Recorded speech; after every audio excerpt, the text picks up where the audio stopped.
साथियों, आज की कहानी आपको सोचने पर मजबूर कर देती है। अक्सर हम कई मौकों पर कुत्तों का नाम लेकर मिसाल दिया करते हैं। किसी को गाली देते हैं तो कुत्ते का नाम जुबान पर आता है। गाली आदमी को देते हैं पर नाम कुत्ते का बदनाम होता है। क्या कुत्ता इतना गया गुजरा है? हमने उसे कभी खिलाने पिलाने के बारे में तो नहीं सोचा, चाहे कितने ही दिन से भूखा द्वार पर पड़ा हो। लेकिन हमें कभी उसका नाम इस्तेमाल करने में लज्जा नहीं आई। आपसे निवेदन है, 5 मिनट का समय निकालकर इस कहानी को जरूर सुन लेना। शायद आपकी सोच बदल जाए। नमस्कार साथियों, एनसी माइंड यूट्यूब चैनल में आपका दिल से स्वागत है। एक गांव में राजेश नाम का एक लड़का रहता था। वह बहुत परेशान था। वह बस यही सोचता रहता, मैंने पिछले जन्म में क्या पाप किया था जो मुझे अभी भुगतना पड़ रहा है। एक दिन उसे पता चला कि गांव से कुछ दूर एक महात्मा रहते हैं जो सबकी समस्या सुनते हैं। अगले दिन राजेश उस महात्मा से मिलने के लिए निकल गया। वहां पहुंचकर राजेश ने देखा कि महात्मा अपने आश्रम में कुछ लोगों को उपदेश दे रहे थे। तभी राजेश ने महात्मा को प्रणाम किया और कहा, गुरुदेव, मेरे मन में प्रश्न उठ रहा है। महात्मा ने कहा, भंते, निसंकोच होकर पूछो, आपके मन में वह कौन सा प्रश्न उठ रहा है? तब राजेश ने कहा, गुरुदेव, मैं यह जानना चाहता हूं कि कुत्ते को एक टुकड़ा रोटी खिलाने से मनुष्य को कौन सा फल मिलता है। तभी महात्मा ने बताया, अगर मनुष्य कुत्ते को रोटी खिलाने के 8 फायदे जान जाए तो कभी दुखी नहीं होगा। भंते, कुत्ते को एक टुकड़ा रोटी खिलाने से मनुष्य को 8 फायदे होते हैं तथा जो भी मनुष्य इन फायदों के बारे में जान जाता है उसका जीवन धन्य हो जाता है और उसको जीवन में कभी दुखों का सामना नहीं करना पड़ता है। जो भी मनुष्य पृथ्वी लोक पर कुत्ते को एक टुकड़ा रोटी खिलाता है उसे 8 फायदे होते हैं और वह जीवन भर सुखी रहता है और उसे मृत्यु के बाद मोक्ष की प्राप्ति होती है। महात्मा ने कहा, भंते, तुम्हें एक कहानी सुनाता हूं, उसे सुनना, फिर तुम्हें सब पता चल जाएगा। एक समय की बात है, एक सफेद रंग का कुत्ता था। वह बहुत ही लाचार था और भूखा प्यासा था। वह गांव में सभी के घर जाता था, परंतु उसे कोई भी व्यक्ति रोटी का एक टुकड़ा भी नहीं देता था। वह भूख के मारे इधर उधर घूमता रहता। एक दिन वह गांव के बाहर नदी के किनारे एक ऋषि के आश्रम पर पहुंच गया और ऋषि से कहने लगा, हे मुनिवर, मुझे लगता है आप बहुत ही विद्वान तथा ज्ञानी हैं, इसीलिए मैं भूखा प्यासा आपके पास आया हूं। कृपा करके आप मुझे एक टुकड़ा रोटी दे दीजिए जिसे मैं खाकर अपनी भूख को शांत कर लूं। तभी वह कहते हैं, श्वान, क्या तुम्हें गांव में एक टुकड़ा रोटी किसी ने नहीं दिया जिसे तुम खाकर अपनी भूख मिटा सके? कुत्ता ऋषि से कहता है, हे मुनिवर, मैं आपको क्या बताऊं, आप मेरी बातों पर विश्वास नहीं करोगे। तभी भरोसा करते हुए कहते हैं, तुम बताओ, तुम्हारी बातों पर मैं विश्वास अवश्य करूंगा। मुझे तुम बहुत ही लाचार दिखाई पड़ते हो। तभी वह कुत्ता कहता है, ठीक है मुनिवर, मैं आपको अपनी कहानी बताता हूं।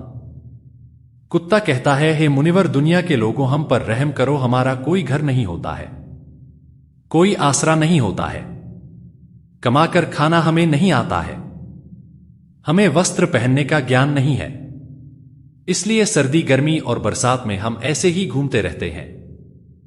हमें पढ़ना लिखना भी नहीं आता। मुनिवर, आपकी तरह हमें अनुशासन नहीं आता, हमें आपकी तरह बोलना नहीं आता। यह हमारा दुर्भाग्य ही समझ लो।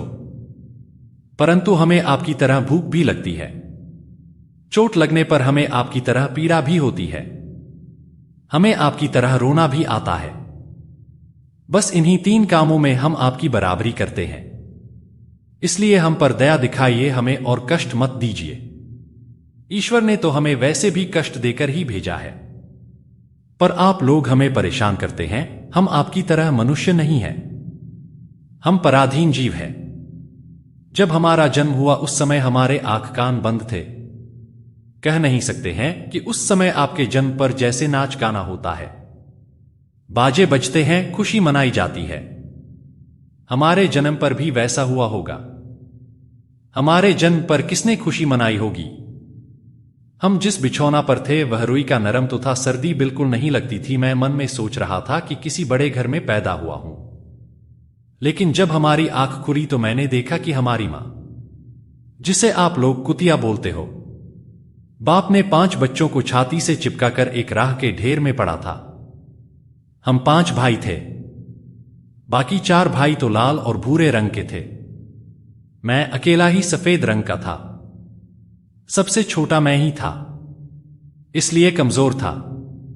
मेरी मां हम लोगों के पास कम ही आती थी क्योंकि उसे भी अपने भोजन की व्यवस्था करनी पड़ती थी। यदि वह ना खाती तो हमें दूध कहां से पिलाती? उस एक मां पर हम 5 भाई निर्भर थे। वह बेचारी अपने भोजन के लिए इधर उधर दौड़ती रहती थी। कभी भोजन मिल भी जाता था, कभी नहीं भी मिलता था, लेकिन वह हमेशा हम 5 का बड़ा ख्याल रखते थे। आखिर वह हमारी मां थी। वह रात भर जाकर गांव की रखवाली किया करती थी। किसी की मजाल नहीं थी कि कोई अनजान आदमी बुरी नीयत से गांव की तरफ रुझान जाए। दूसरे गांव के कुत्ते भी हमारी मां के डर से गांव में नहीं आते थे। गांव के किसी किसान के खेत में कोई जानवर खड़ी फसल खाने आते तो हमारी मां उसे डांट कर भगा देती। गांव वालों के लिए इतना सब करने के बाद भी कोई मनुष्य तो हमारी मां को भोजन तक नहीं देता था। भोजन के लिए हमारी मां को मजबूर होकर छीना झपटी करनी पड़ती थी। कई बार तो लोग उसे लाठी डंडों से पीटकर भगा देते थे। बेचारी उस दिन भूखी प्यासी रहकर पेट की आग से जलती रहती थी। वह कहता है, हे मुनिवर, आखिर भूख तो हमें आपकी ही तरह लगती है। ऊपर से उसे अपने 5 बच्चों की चिंता लगी रहती थी। आखिर मौजूद भूख उसे चैन से बैठने नहीं देते थे और गांव वालों का भी उसे देखकर हृदय नहीं पसीजता था। तो बेबस होकर उन लोगों के घरों में हमें चोरी से घूमना पड़ता था और खाने की कोई चीज मिल जाती तो उसे खाकर अपने पेट की आग बुझा लेती थी। कई बार तो लोग उसे खाने की वस्तु ले जाते हुए देखते तो लाठी डंडे लेकर उसके पीछे पड़ जाते हैं।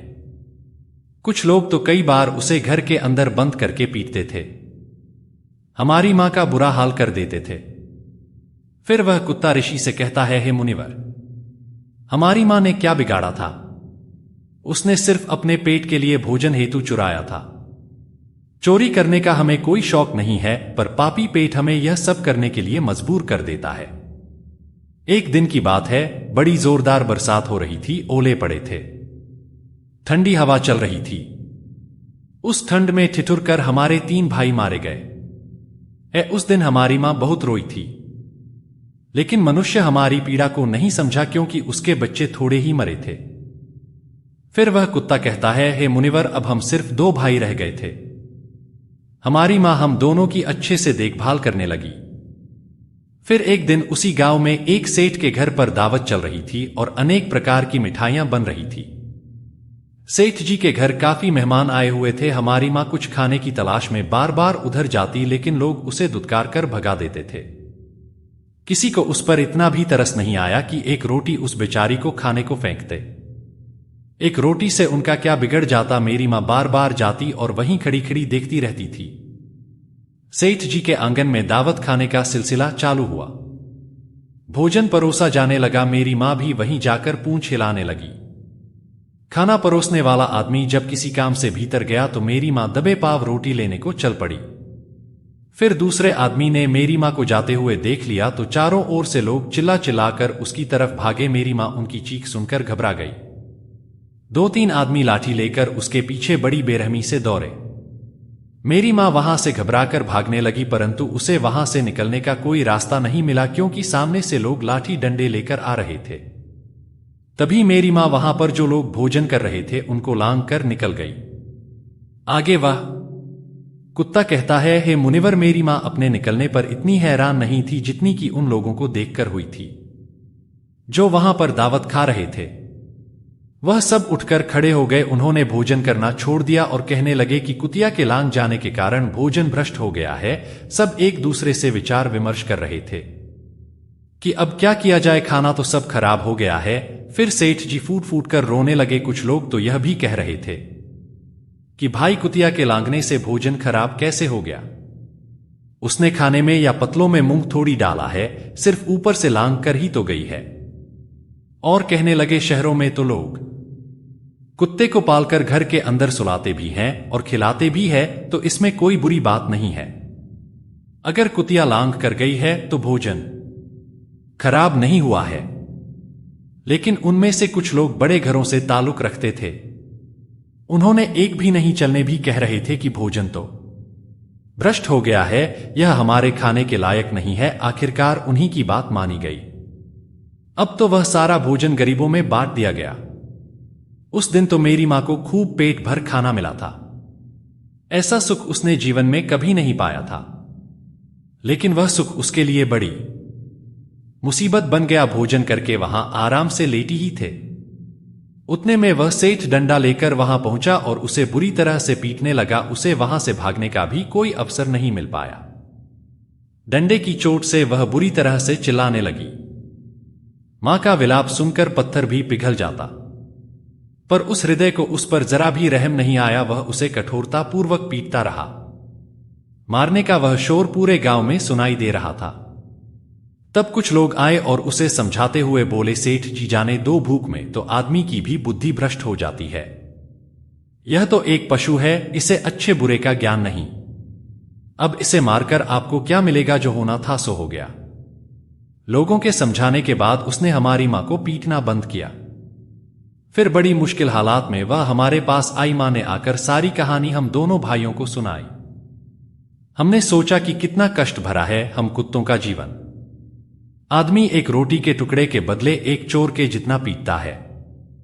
ऐसे लोग जो हम लोगों की पीड़ा को नहीं समझते। वह कुत्ता कहता है, हे मुनिवर, एक दिन की बात है। उसी गांव के बाहर एक ब्राह्मण आकर ठहरा हुआ था।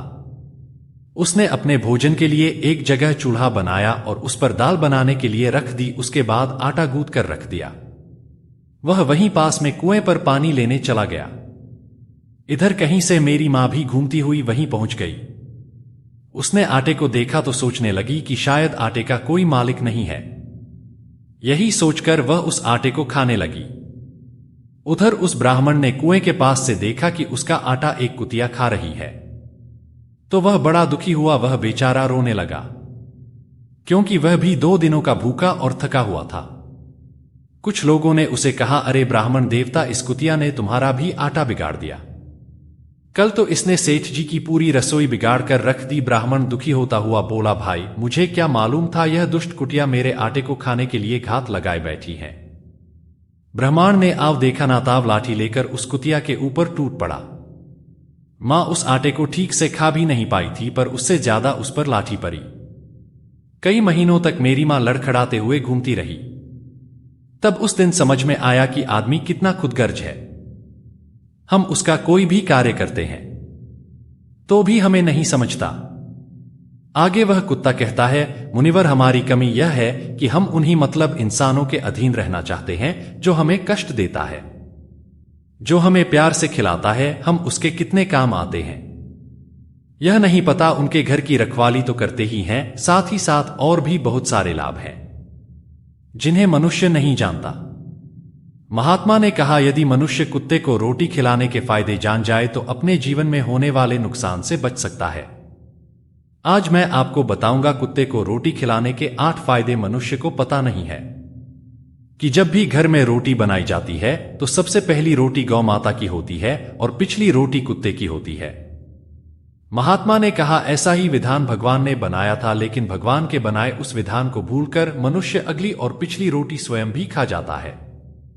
इसका दुष्प्रभाव उसके जीवन पर पड़ता है। कुत्ता वह जानवर है जिसको रोटी खिलाने से मनुष्य के जीवन में पड़ने वाले ग्रहों के दोष भी दूर हो जाते हैं। महात्मा ने कहा, कुत्ते को रोटी खिलाने का पहला फायदा, कुत्ते को रोटी खिलाने से शनि का नकारात्मक प्रभाव कम हो जाता है।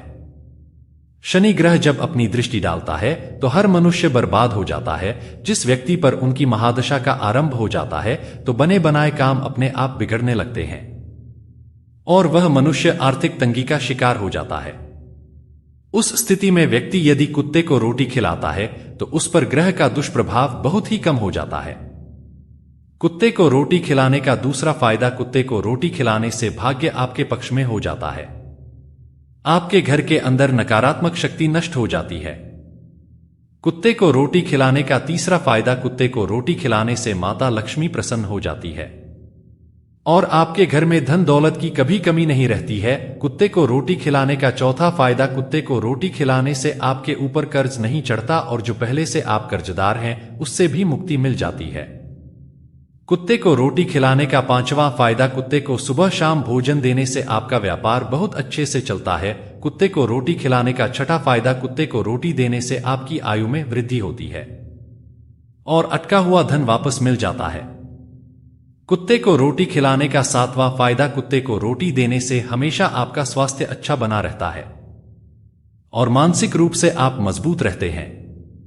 आपका मन हमेशा ऊर्जावान रहता है, अच्छे विचार आपके मन के अंदर आते हैं।